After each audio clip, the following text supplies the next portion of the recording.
नमस्कार, बहुत स्वागत है आप सभी का। आप देख रहे हैं बीएस टीवी और मैं हूं आपके साथ विवेक पांडे। छत्तीसगढ़ के मुख्यमंत्री विष्णुदेव साय ने छत्तीसगढ़ को वर्ल्ड स्टेज पर विशिष्ट पहचान दिलाने की तैयारी शुरू कर दी है और इसके लिए मुख्यमंत्री विष्णुदेव साय का विदेश दौरे का कार्यक्रम तय हुआ है। 21 अगस्त यानी कि आज से 10 दिवसीय विदेश यात्रा पर रहने वाले हैं प्रदेश के मुख्यमंत्री विष्णुदेव साय। बतौर मुख्यमंत्री यह उनकी पहली विदेश यात्रा होगी। इसके लिए सीएम रायपुर से रवाना हुए, लेकिन मुख्यमंत्री के इसी विदेश दौरे पर जमकर सियासत भी हो रही है। कांग्रेस क्या सवाल कर रही है, इस पर हम एक चर्चा करने जा रहे हैं। इस विदेश दौरे से छत्तीसगढ़ को क्या मिलेगा यह भी आपको बताएंगे। एक खास रिपोर्ट आप देखिए।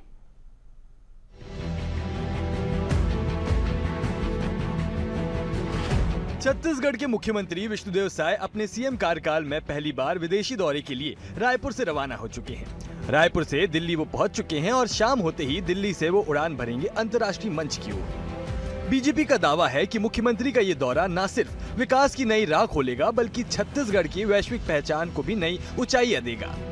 सीएम साय अगले 10 दिन यानी 31 अगस्त तक विदेश में रहेंगे। इस दौरान वो जापान और दक्षिण कोरिया में कई कार्यक्रमों में शिरकत करते हुए नजर आएंगे। इलेक्ट्रॉनिक्स, फूड प्रोसेसिंग, ऑटोमोबाइल जैसे कई क्षेत्रों को लेकर मुख्यमंत्री विष्णुदेव साय उद्योगपतियों से चर्चा भी करेंगे। सीएम की उड़ान मिलेगी वैश्विक पहचान। अगले 10 दिन विदेश दौरे पर रहेंगे मुख्यमंत्री विष्णुदेव साय।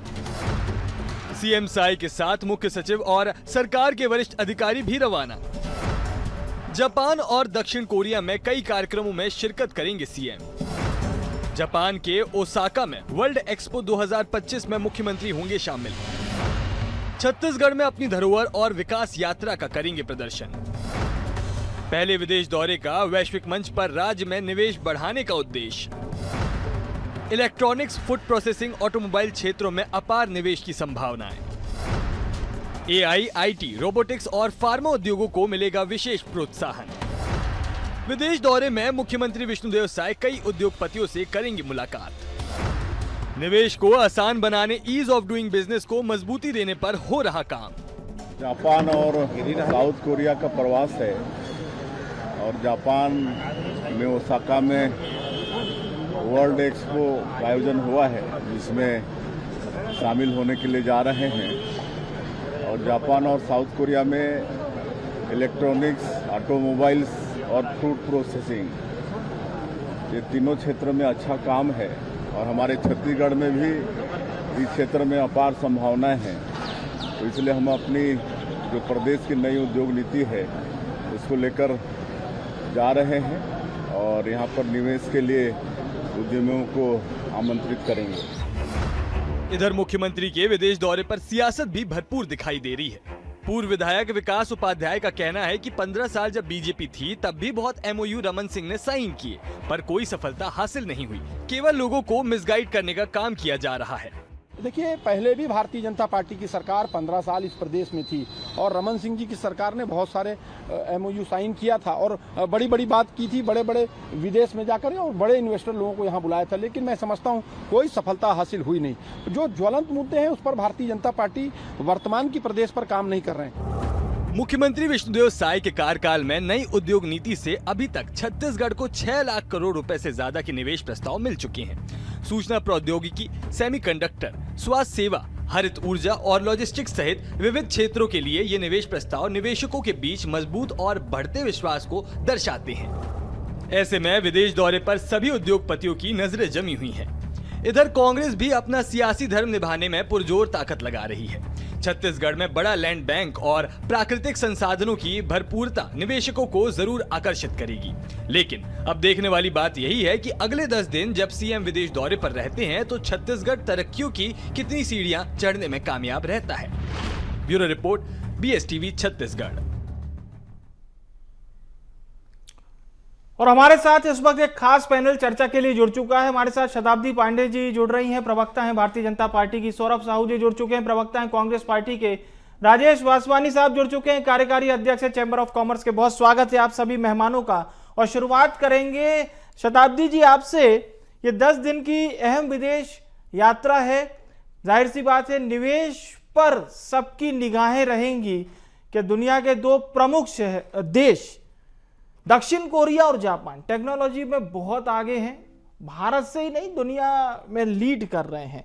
पर छत्तीसगढ़ के लिए क्या कुछ निवेश में शामिल होगा, ये तो हम आने वाले दिनों में देखेंगे। पर यह कितना अहम दौरा है निवेश को लेकर, पहली प्रतिक्रिया? जी, निश्चित रूप से ये बहुत अहम दौरा है। ये एक औद्योगिक विकास को लेकर, हमारे राज्य के विकास को लेकर सतत चलने वाली प्रक्रिया में से एक हिस्सा है। निश्चित रूप से हमारे सीएम साहब इस यहाँ पर जो भी कार्यक्रम होंगे, जो एक्सपो होंगे, इसमें भाग लेंगे। बहुत से कारोबारियों से मिलेंगे, बहुत से ऐसे निवेश करने वाले लोगों से मुलाकात होगी, बातचीत होगी, एमओआई होगा, एमओयू होगा और इसके बाद निश्चित रूप से छत्तीसगढ़ के लिए विकास की नई इबारत लिखी जाएगी। ये बहुत अहम और महत्वपूर्ण दौरा होगा, ऐसा हम मान रहे हैं। विशेष तौर पर फूड प्रोसेसिंग के क्षेत्र में और इलेक्ट्रिकल्स के क्षेत्र में, ऑटोमोबाइल के क्षेत्र में एक बहुत महत्वपूर्ण यहाँ पर हमको कुछ न कुछ सुनने को मिलेगा कि बहुत अच्छा हमको वहाँ से रिजल्ट मिलेगा। यहाँ निवेश होगा जिससे रोजगार सृजन होगा हमारे क्षेत्र में। अगर हमारे धरती पर सृजन होता है, हमारी धरती पर निवेश होता है, तो निश्चित रूप से उसका हमारे यहाँ के जो जनता है उसको लाभ मिलेगा। यहाँ बहुत सारे लोगों को रोजगार मिलेगा अगर यहाँ पे कोई बाहर की कंपनी निवेश करती है तो ऐसा माना जा रहा है कि सीएम साहब का ये दौरा छत्तीसगढ़ के विकास के लिए एक अहम दौरा होगा। चलिए, अहम दौरा है, आपने बताया। निवेश को लेकर काफी अहम एमओयू भी साइन होंगे। सौरभ साहू जी भी हमारे साथ जुड़े हैं। सौरभ जी, अब अगर निवेश बड़ा आएगा तो उससे हमारे छत्तीसगढ़ के भाई बंधु लाभान्वित होंगे, युवा लाभान्वित होंगे। तो इस लाभ में क्या सब कुछ पॉजिटिव नजर आ रहा है आपको? देखिए विवेक जी, जैसा कि भारतीय जनता पार्टी का आप एजेंडा ही देखेंगे, पहली बात तो इनके पास में एजेंडा ही क्लियर नहीं है कि किस तरीके के उद्योग यहां आएंगे और किस तरीके से आएंगे। पहली बात होती है कि आपने जैसा अपने वक्तव्य में जिक्र किया कि जापान और दक्षिण कोरिया टेक्नोलॉजी में बहुत आगे के देश हैं, तो जब वहां से हम निवेश लाने की बात करते हैं तो निश्चित रूप से हमको कहीं ना कहीं जो मूलभूत सुविधाएं हैं, सबसे पहले तो उनके ऊपर फोकस करना चाहिए, ईज ऑफ डूइंग बिजनेस पे फोकस करना चाहिए, जिससे कि वो इन्वेस्टर यहाँ के लिए आकर्षित हो। यहाँ सबसे बड़ी जो रिक्वायरमेंट होती है मुझे लगता है किसी भी उद्योग के लिए, वो बिजली होती है। और आप अगर यहाँ के हालात देखेंगे छत्तीसगढ़ के अंदर, जब से बीजेपी की सरकार बनी है पिछले 2 साल के अंदर, तो steel industry, sponge iron industry ने पिछले कुछ महीने पहले की भी बात अगर देखे विवेक जी, तो इन्होंने हड़ताल की थी और हड़ताल करके जो बढ़ी हुई बिजली की दर है वो कम करने की मांग की थी। और उस समय लगभग आप देखिएगा कि 200 से ज्यादा जो उद्योग हैं वो बंद हो गए और उनकी मांग आज भी नहीं सुनी जा रही है। लेकिन उसी के विपरीत अगर देखेंगे तो जिस तरीके से जिंदाल और अडानी जो बड़े उद्योग हैं उनको ऑलरेडी सब्सिडाइज रेट पे आप बिजली प्रोवाइड कर रहे हैं। जहां दूसरों को 7.5 रुपए प्रति यूनिट में मिल रहा है, वहां उनको 5 रुपए में मिल रहा है। और एमओयूज की बात कर रही थी हमारी साथी प्रवक्ता, तो आप देखिए कि रमन सिंह जी के जब सरकार थी तो यहाँ पर 200 से अधिक एमओयू हुए और कितने यहाँ पर इन्वेस्टमेंट आए और कितनी इंडस्ट्री आकर के यहाँ रोजगार सृजन कर पाई, ये तो आज आप देख ही सकते हैं। ये सिद्ध होता है कि ये सिर्फ एमओयू कर करके लगातार बढ़ाने का काम कर रहे हैं और कहीं पर किसी तरीके से उद्योग का तो यहाँ सृजन हुआ नहीं है, रोजगार का सृजन नहीं हुआ है। निश्चित रूप से अब इनका फिर से प्रयास है अगर, तो हम तो स्वागत करेंगे। अगर सही में ये इन्वेस्टमेंट लेकर के आ जाते हैं और यहाँ पर सही में उद्योगों की स्थापना होती है तो निश्चित रूप से छत्तीसगढ़ की जनता लाभान्वित होगी और हमारा भी इसमें पूर्ण समर्थन रहेगा कहीं ना कहीं। तो जो कहा जा रहा है वो किया जाए अगर, तो निश्चित रूप से ये अच्छी बात होगी मुझे लगता है। अगर एग्जीक्यूट सब किया जाएगा तो स्वागत कर रहे हैं सौरभ साहू जी और अब सीएम साहब की बात, शताब्दी पांडे जी। सौरभ साहू जी, स्वागत कर रहे हैं, आप एग्जीक्यूट कर दीजिए, आप निवेश ला दीजिए, छत्तीसगढ़ के युवाओं को लाभान्वित कर दीजिए। सौरभ जी भी समर्थन में। राजेश वासवानी जी हमारे साथ जुड़े हैं। राजेश जी, वर्तमान स्थिति क्या कह रही है?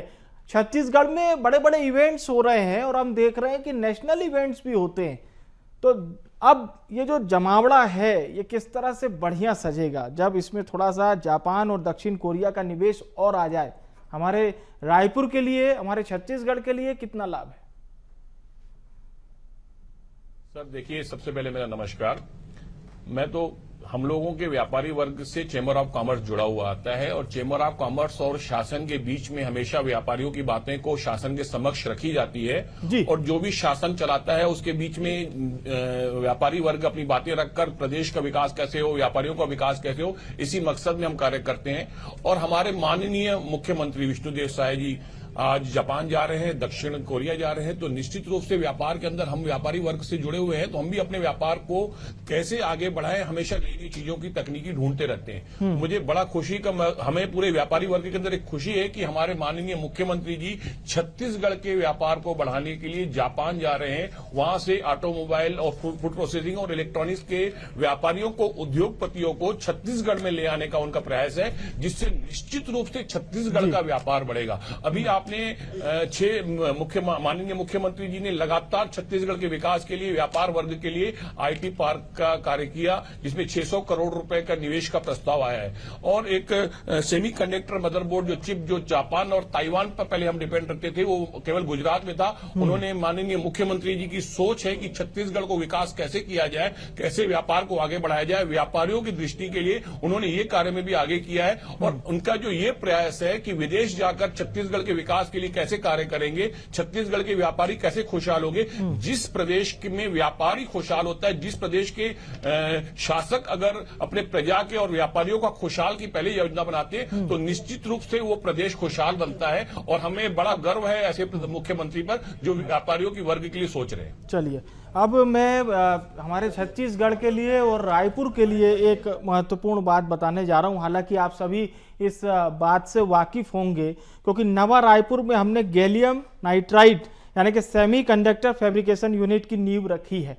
और जाहिर सी बात है, अगर ये पूरी तरह से जो टारगेट लिया गया है तकरीबन अप्रैल मई 2026 तक शुरू होने का, और उसके बाद ये पूरी तरह से जब अपने कार्य पर रहेगी, तो इसका एक बहुत बड़ा प्रतिफल हमारे छत्तीसगढ़ को मिलेगा। तो शताब्दी जी, टेक्नोलॉजी की ओर आप लोगों का ध्यान पूरी तरह से हम देख भी रहे हैं। एआई को लेकर भी आप लोगों ने कई इवेंट्स आयोजित किए थे। डिजिटली में हमारा छत्तीसगढ़ अग्रणी हो, इसके लिए भी और आप लोग किस तरह से कार्य कर रहे हैं? निवेश आ रहा है, अच्छी बात है, पर हमें डिजिटली, हमें टेक्नोलॉजी के तौर पर बहुत ज्यादा फ्रेंडली होना पड़ेगा।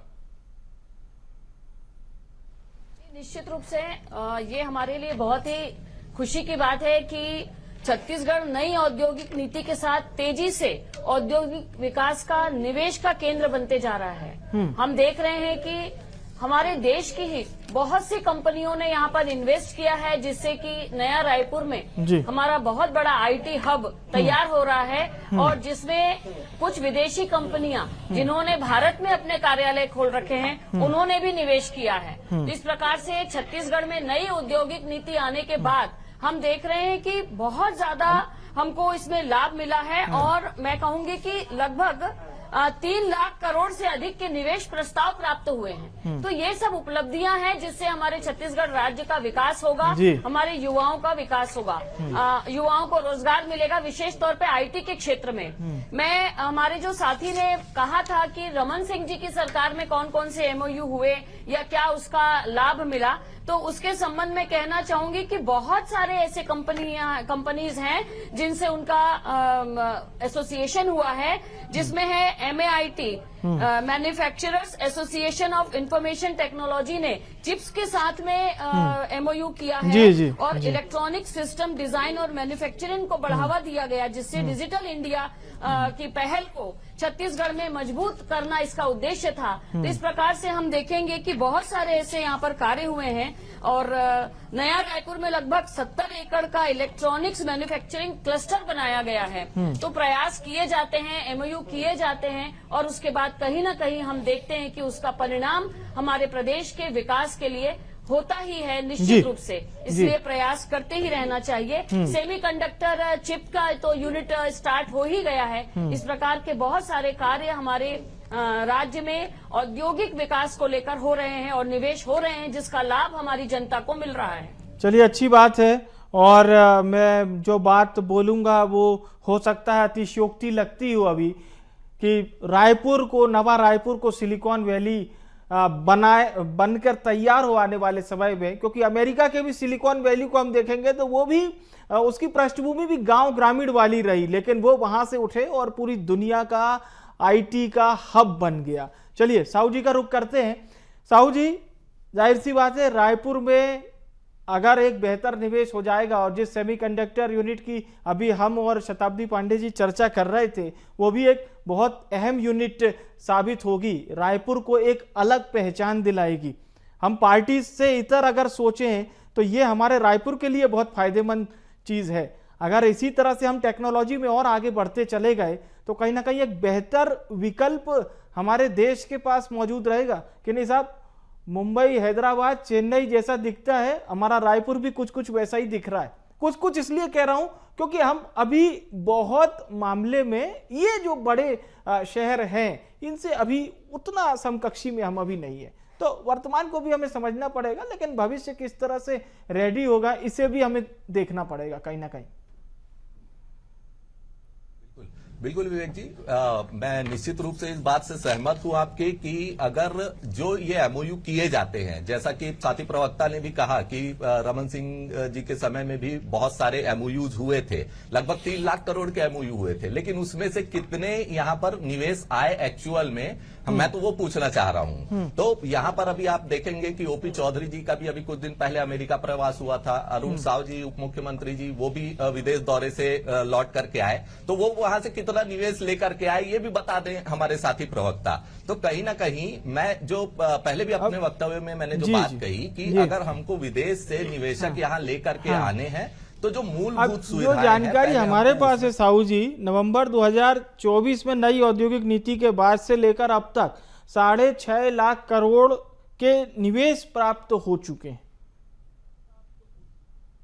निवेश प्राप्त नहीं हुए हैं विवेक जी, निवेश का प्रस्ताव प्राप्त निवेश हुआ प्रस्ताव, है। सॉरी, निवेश प्रस्ताव प्राप्त हो चुके हैं। ठीक है, वाली स्टेज पे है जो ठीक है, निवेश प्रस्ताव प्राप्त हो चुके हैं। जी बोलिए जी। तो वो हम वही कह रहे हैं कि रमन सिंह जी के समय भी उसी तरीके के प्रस्ताव पारित होते थे, प्रस्ताव मिलते थे जगह जगह पे, जिस तरीके से ये बहुत सारे जो कार्यक्रम में वो जाते थे, जैसे अभी मुख्यमंत्री जी भी हमारे सीएम साय जी भी गए थे, मुंबई में जो आयोजन हुआ था उसमें भी गए थे, तो वहां से कितना निवेश यहाँ छत्तीसगढ़ आया, तो ये इस बात की जानकारी देनी चाहिए। और दूसरा जो है इंफ्रास्ट्रक्चर में सबसे पहले यहां पर सुधार करना चाहिए। आपने नई औद्योगिक नीति की बात की, तो कहीं ना कहीं अभी नई औद्योगिक नीति का जो सुचारू संचालन है वो भी, क्योंकि मैं सीए हूं और उस फील्ड से जुड़ा हुआ हूं, तो लगातार मुझे उसमें परेशानियों का जो सामना करना पड़ रहा है कहीं ना कहीं, तो ये सारी चीजों को, मूलभूत सुविधाओं को पहले सुधारना चाहिए, तब विदेश से जो इन्वेस्टमेंट है वो मुझे लगता है कि यहां पर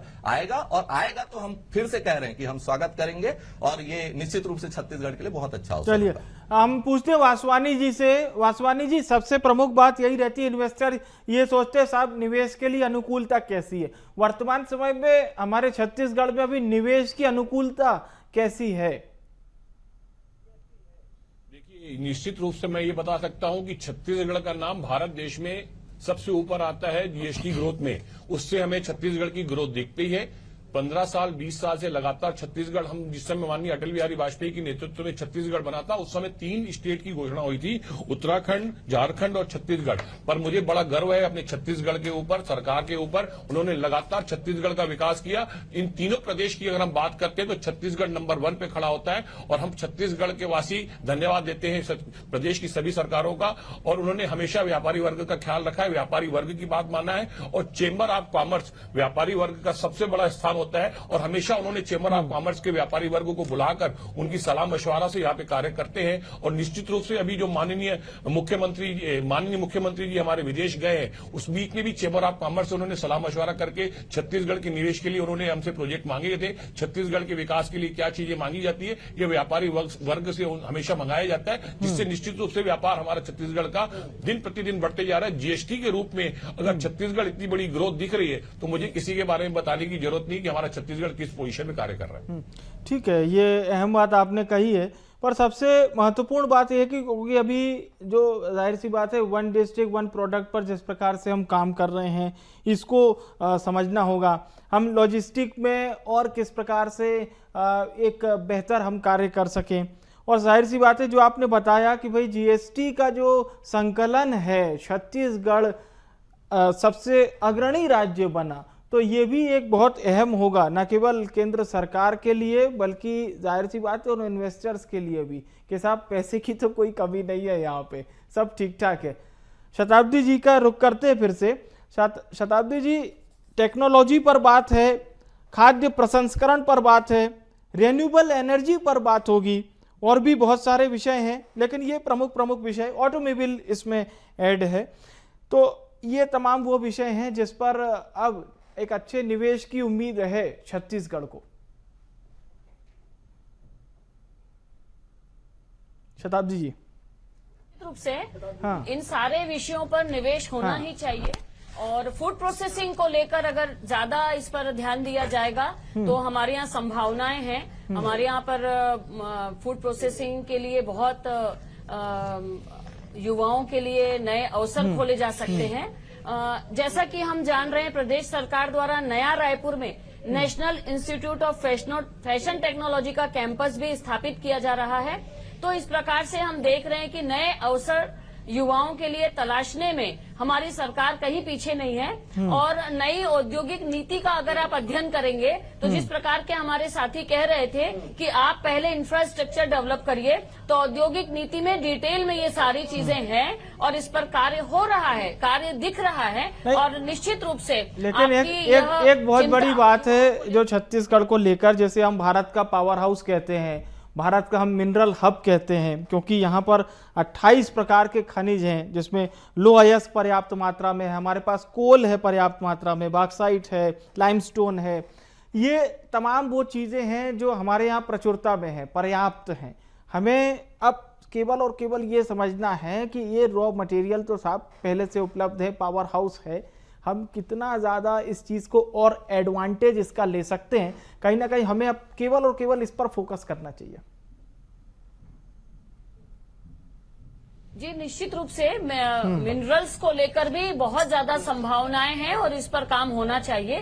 अब देखना यह है कि कोरिया और जापान से वहां के इन्वेस्टर्स विशेष तौर पर छत्तीसगढ़ की सारे स्थिति को देखते हुए किन विषयों पर इन्वेस्ट करना चाहते हैं। और निश्चित रूप से हमारी सरकार इस पर ध्यान देगी कि जो इन्वेस्टर्स इन्वेस्ट करना चाहते हैं उनके लिए यहाँ पर इंफ्रास्ट्रक्चर व्यवस्थित डेवलप हो। मेरे ख्याल से दक्षिण कोरिया के सहयोग से राज्य में स्मार्ट मैन्युफैक्चरिंग और बेहतर अधोसंरचना विकास के लिए नए अवसर खुलेंगे, ऐसा मेरा मानना है। चलिए ठीक है, सौरभ जी का रुख करते हैं। सौरभ जी, नई औद्योगिक नीति जो कि 31 मार्च 2023 तक प्रभावी है, नई औद्योगिक नीति को लेकर ये कहा गया है साहब कि बहुत सारी वित्तीय सहायता, इसमें प्रमुख प्रोत्साहन है, कई तरह की छूट प्रदान की गई है, विशेष प्रोत्साहन दिया गया है जो निवेश को बढ़ावा देगा, इन्वेस्टर्स से वो जो लाइन होती थी उसको तोड़ेगा और आइए और छत्तीसगढ़ में निवेश कीजिए। ये नई औद्योगिक नीति आपका इंतजार कर रही। तो ये तमाम बातें कही गई, ये आपको कितना सही नजर आती है? सिर्फ इसलिए मत बोलिए कि आप कांग्रेस पार्टी के हैं और बैठेंगे तो चलिए थोड़ा सा विरोध कर देते हैं। औद्योगिक नीति से अगर हमारे छत्तीसगढ़ का युवा इन्वेस्ट के बाद रोजगार के तौर पर लाभान्वित होगा तो मन आपका भी खुश होगा, मन शताब्दी जी का भी खुश होगा और हमें भी बहुत अच्छा लगेगा कि हाँ, छत्तीसगढ़ का युवा छत्तीसगढ़ में ही लाभान्वित हो रहा है। देखिए विवेक जी, मैंने तो क्योंकि मेरे काम की चीज है औद्योगिक नीति, मुझे उस पर सलाह भी देनी होती है, इसलिए मैंने औद्योगिक नीति पूरी पढ़ी है। हाँ। तो निश्चित रूप से जो आप अगर देखेंगे कि जो पॉलिसीज बनी है वो अच्छी बनी है। मैं बार बार इस बात पे आता हूं क्योंकि उसका जो क्रियान्वयन है वो सही तरीके से होना चाहिए, क्योंकि अभी तक जैसे कि आप देखेंगे कि वो जुलाई में लागू हो गया है और जुलाई से लेके अभी तक उसका सुचारू क्रियान्वयन चालू नहीं हुआ है। तो मेरा बार बार प्रश्न उस चीज पे आता है, जैसे पुरानी भी औद्योगिक नीति थी उसमें जो सिंगल विंडो पोर्टल आता था उसमें बहुत अच्छे से व्यवस्थित तरीके से वो कार्य कर रहा था, लेकिन अभी नया पोर्टल शायद कुछ अपग्रेडेशन में है, इस वजह से वो कार्य नहीं कर रहा है। लेकिन जितने तरीके की उसमें छूट दी गई है और जैसा कहा जा रहा है कि वो सिंगल विंडो से वो पूरा लाइनअप होना चाहिए, ईज ऑफ डूइंग बिजनेस। समय खत्म हो रहा है, वासवानी जी से एक अंतिम प्रतिक्रिया। वासवानी जी,